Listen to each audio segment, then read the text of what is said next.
Here all, in the previous class, we have solved some of the problems using different laws of logic. Then we have written some of the truth tables for various compound propositions. And later we had a discussion and NAND and NOR basic connectives and whether they are associated or whether they are going to satisfy the commutative law. So we have proved all this using truth tables as well as laws of logic. Now, how we are going to use these laws of logic in order to, infer something or in order to uh, decide whether the given set of statements are true or not. So that is something called as logical implications, or this is also called as rules of inference. Infer. So that is you want to infer something based on the set of statements which are given. Okay. So now for this, just you recall the basic concept of a connective, that is biconditional operator of two different conditional, sorry, two different propositions, say P and Q. So the conditional operator is P then Q, so which is you know the given statements. When you look at the if there are too many number of logical conditional statements, so sometimes in a given compound propositions, P then Q apparently appears meaningless. Okay, I'll tell you what is that. Meaningless or even illogical implications when the two different propositions P, Q are not at all related with each other. So in such case, we need to, drop out some of the statements. So for example, we have done two different examples in how to write the symbolic form using this particular logical laws of logic. Okay, so if you look at the one of the example P, assume that proposition P is Delhi is the capital city of India, and another one is I will say take Q, which is Q as Chennai is a coastal city. Then if I write a compound statement P then Q, if the meaning is the if Delhi is the capital city of India, then Chennai is a coastal city. And this is what the implication of that. If you look at these two particular statements, there is nowhere these P and Q are related. So this looks like apparently, meaningless and illogical implications through P and Q. And if you look at P and Q, they are true propositions independently. Okay. So in such cases, we are going to drop out certain logical compound propositions. So for example, consider P and Q are any two different propositions. So such that P then Q is independently P then Q is a tautology. So in that case, P logically implies Q. So if you look at it is denoted by P double arrow mark Q, which is a compound proposition which is logically meaningful. Okay, now we are going to check such meaningful or logically correct compound propositions in our different examples. Okay, for that, always I am going to use one term called argument. So we know that what is an argument. Argument uh, is experienced by human beings in day-to-day life involving two or more people on various issues. Okay, so we are going to have certain arguments, debates, and all those kind of the conversations. Okay, so this is how we are going to define as an argument. So if you look at this is extensively used in a legal profession in a technical form. So we also come across with the statements we have seen in court. The court has come to the conclusion. So that is whenever we say some arguments, there will be a lot of discussions, okay, on various issues. Then at the end, you are going to have certain conclusion. So that is what when I say rule of inference, it should contain different types of uh, arguments.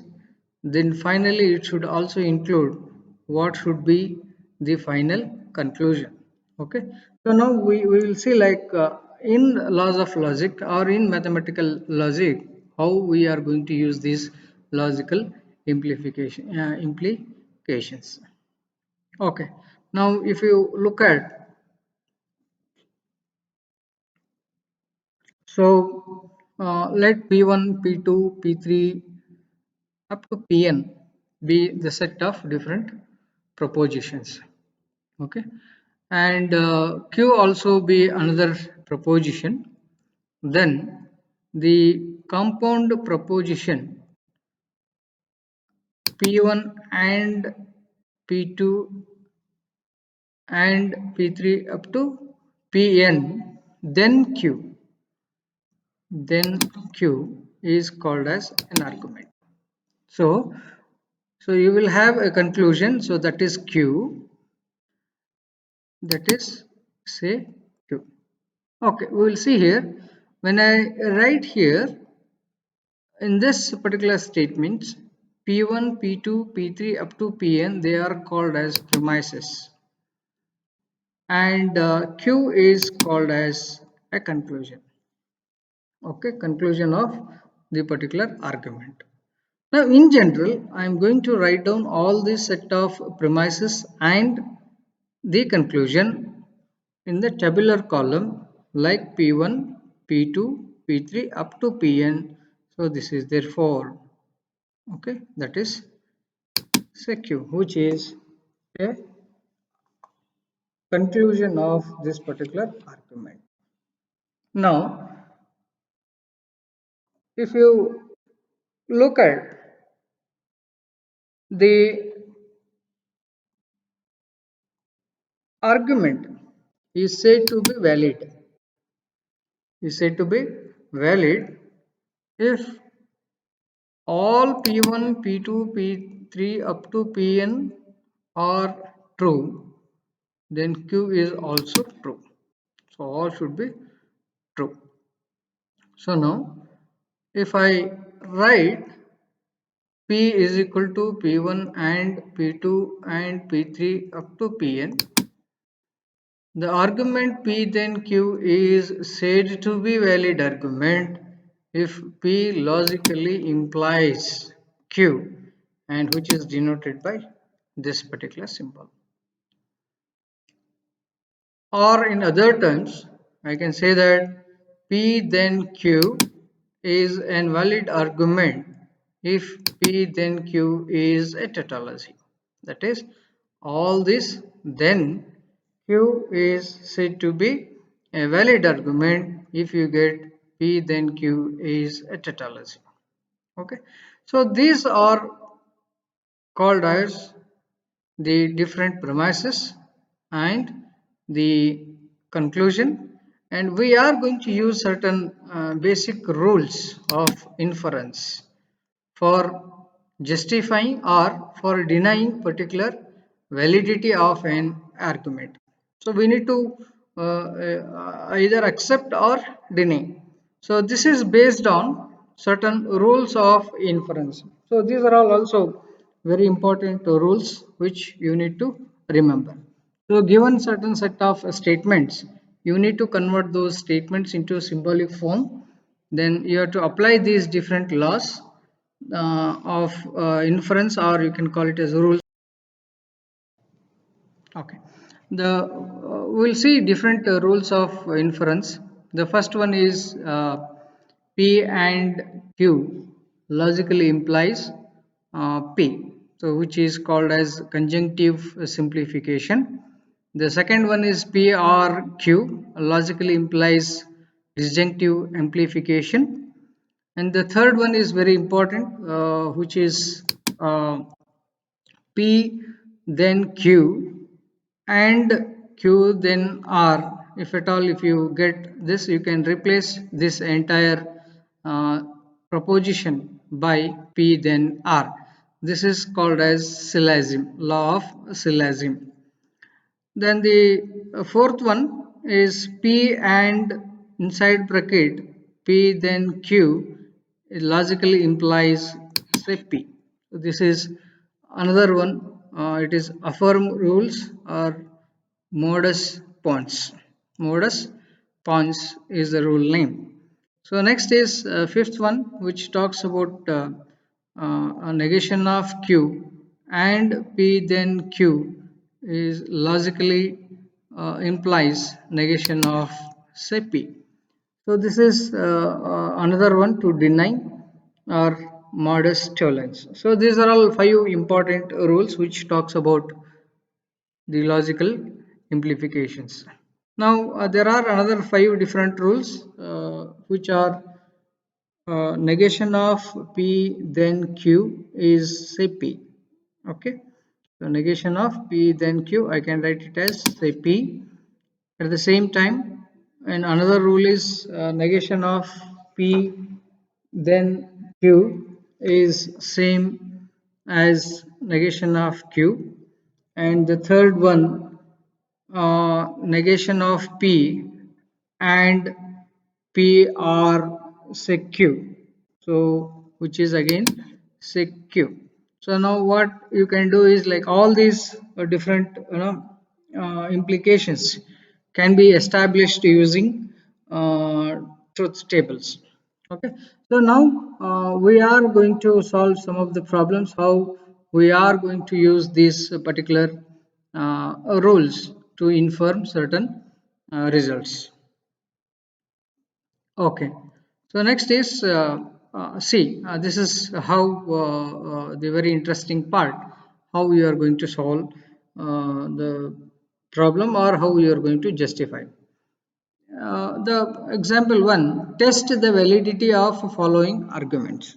So now I want to test whether the following argument is true or not, or whether it is valid or not. Okay, the first statement is Anil can program in C++ and he can program Java. Therefore, Anil can program in C++. When you look at this particular compound statement, it contains these three parts. So when I write here, Anil can program in C++, I will call it as a P. Okay, and Q is Anil can program in Java, or even you can write Anil can program in Java. So now these two are the statements. Therefore, Anil can program in C++. So this is what the conclusion which is derived from this particular statement. So now what I will do is I will write down this entire statement in the form of an argument. Okay, so argument says that Anil can program and he can program in Java. So P and secure. P and secure. Therefore, Anil can program C++. So this is what the symbolic form of this particular argument. Now I know that P and Q logically implies P. I started with P then and Q. I am logically equivalent is this P. So I can apply conjunctive simplification rule, which is the first one, which says like P and Q logically implies P, I am getting here as P. So hence the argument is an valid argument. So next is another problem where the statements are given right like this. If a person is poor, if a person is poor, he is unhappy, and if a person is unhappy, he dies young. These are the two different statements. From these two set of premises, the argument which is obtained is the poor person dies young. So this is what I need to check or I need to justify. So now with this particular set of statements, I will take a person is poor as one uh, proposition, that is P, and another one is a person is unhappy. No? So that is P is a person is unhappy.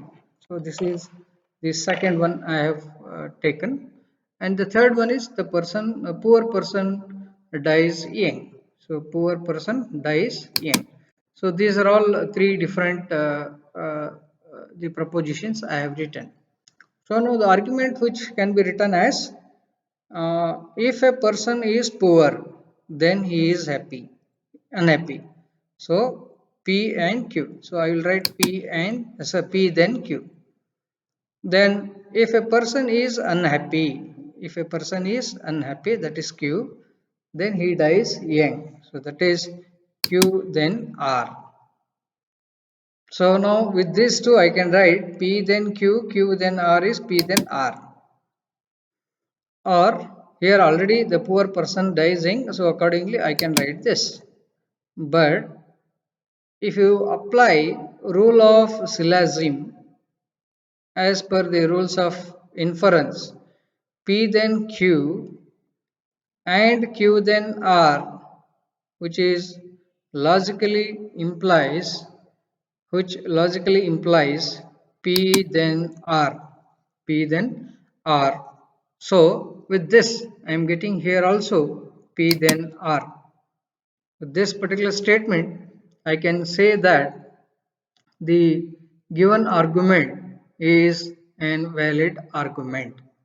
So this is how you are going to check whether the particular argument is valid argument or not.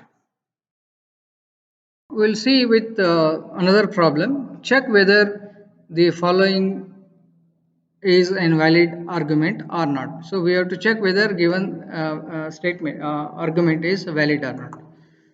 So first the statement says if I study then I will not fail in examination. So this is my first statement. Second statement, if I don't watch TV in evening I will study. Then the third one says I failed in the examination. So with all these three statements, the conclusion is taken out of all this is I must watch TV in the evening. So this is one such a scenario which is given. Now based on all these three different premises, I need to conclude whether I must watch TV or not in the evening.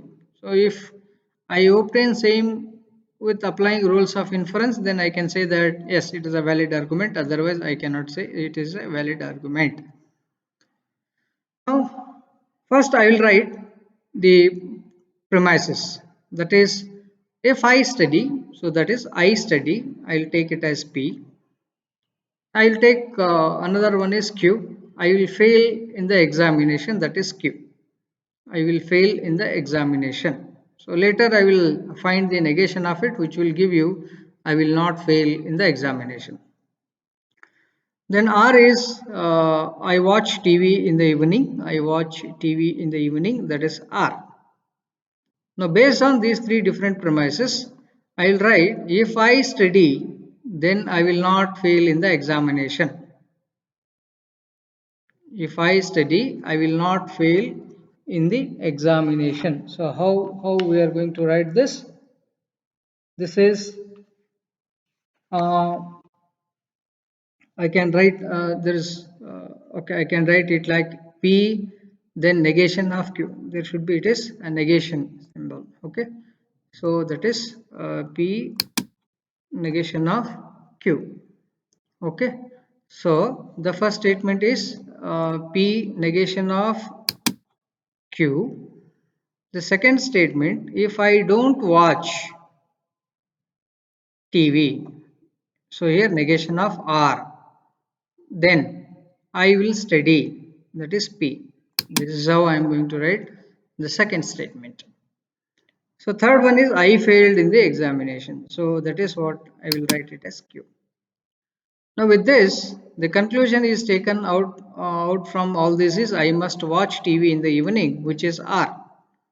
Now if I perform this first and this and this, if I get R, then this is a valid argument, otherwise it is not a valid argument.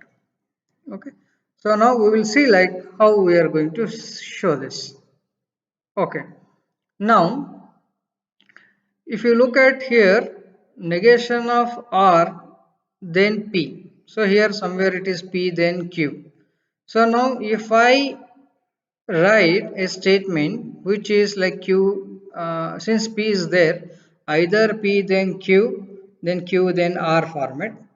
Okay, I'll try to write that.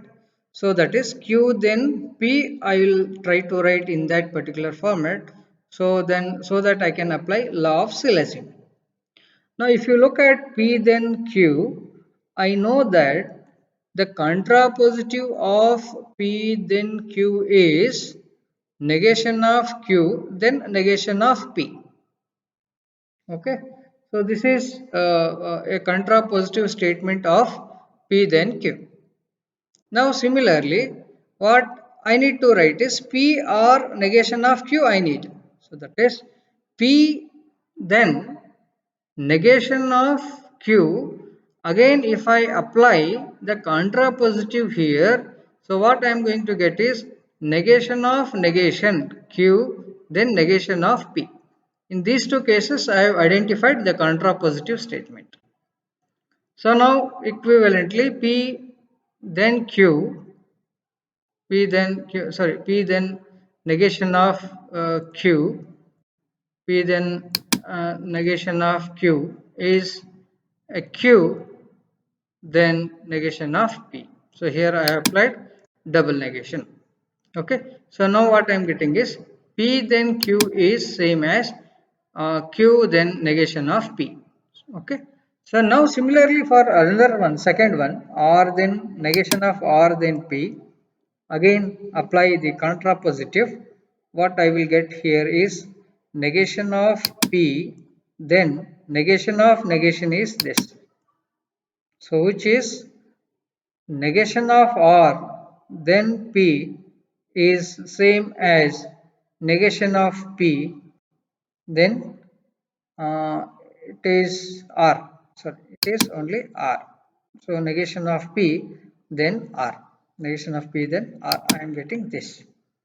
So now if I write down instead of P then negation of Q, I can write Q then negation of P. Then negation of R then P, I can write negation of P then R. Negation of P then negation of R. And finally I have Q.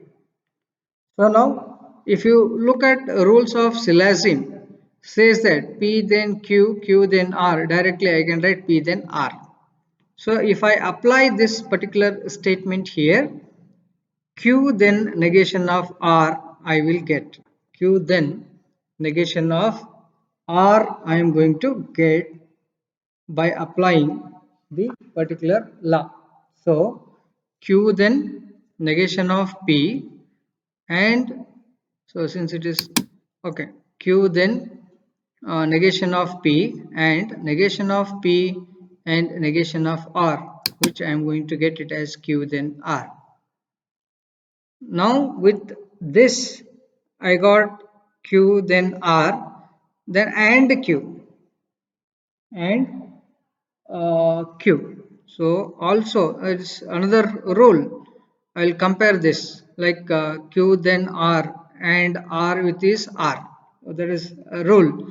If I apply with this, so what I can get is Q then R, Q then R, Q then R, and Q then R, and this is Q and Q. You are going to get it as Q. So hence, I can say that this particular statement or argument is an valid argument. So this is how you are going to check whether the particular statements are valid argument or not. We'll see another example. Check whether the following argument is valid or not. So this is what the particular problem is. Ram will get deal or he will not get a loan to buy a car. If Ram does not get a loan, then Ram will join as a job driver. And if another one is Ram got deal, so this is another set of statements. The conclusion which is obtained from this is Ram will not join as a job driver. So you have to prove this. So as usual, I have written the premises as first one P. I'll take P as Ram will get deal, and the Q is he will get a loan to buy a car, and another one is Ram will join as a job driver. So I have written three different the propositions P, Q, R. Based on this, I will write down in symbolic form, which is P then negation of Q, and the negation of Q then R and P. That is P, here it is R operator, so P R negation of Q, negation of Q then R, then P. So conclusion is Ram will not join as a job driver, so here it is R, so hence it is negation of R. Now I have to prove whether I am going to get this or not. Okay, so now we know we have in the first equation, so P then Q, we know that P then Q as negation of P or Q as one of the laws. So now in this case I can write P negation of P or Q, negation of P or Q as negation of Q or P, negation of P or Q, and I am applying commutative law. So here if P then Q is, it is negation of Q then R, then with this I can write it as Q then P. Okay, Q then P I am getting here. So next is another one is I know that the contrapositive statement of Q then P is what? Negation of right hand side, negation of P, then negation of Q. Okay, so now P then negation of Q, and which is my first statement I am writing for PR negation of Q. Okay, so I got this, and equivalently I have written this one also. So this and negation of Q then R, which is my rule. So this these two are the different arguments. Now negation of P, then negation of Q, and negation of Q then R, I can write it as negation of P then R. Directly I can write, which is rule of syllogism. So with the first two statements, I have obtained this one. Now with this, if you look at negation of P then R is also equivalent to negation of R then negation of P. Again it is a contrapositive statement. or I can write negation of P then R. Again, I can write it as directly like this by writing a contrapositive statement. Okay. So now the finally negation of R then P and P will give something else other than negation of R. So what I have done is with these two I am not going to get this particular conclusion, so that I can say that the given argument is not a valid argument. Okay. So one last problem we will see, so that you will become familiar with that. So establish the validity of particular statement. See P or Q one statement. Another one is negation of P or R, then negation of R. So now with this I can write negation of P or R. I can write P then R, which is my statement. Okay. So now first I will take these two. P then R and a negation of R, which will give you negation of P, which is according to the rules of modus tollens. So now with these two I got it as negation of P, and I have P R Q. So P R Q I can write it as negation of negation P R Q. Okay, so this is, if you look at a negation of negation, this is again P, so I can replace with P R Q. So this is nothing but negation of P then Q, so which is again one particular formula. Now further, if you apply the negation of P which I obtained from these two, that is P, and negation of P then Q which I obtained from QRQ, which is say Q, which is say Q as per the rules of modus ponens. So hence this particular statement or uh, argument is a valid argument. Okay, so this is how we are going to prove some of the logical implications, and we are going to solve some of the other problems also as a part of homework.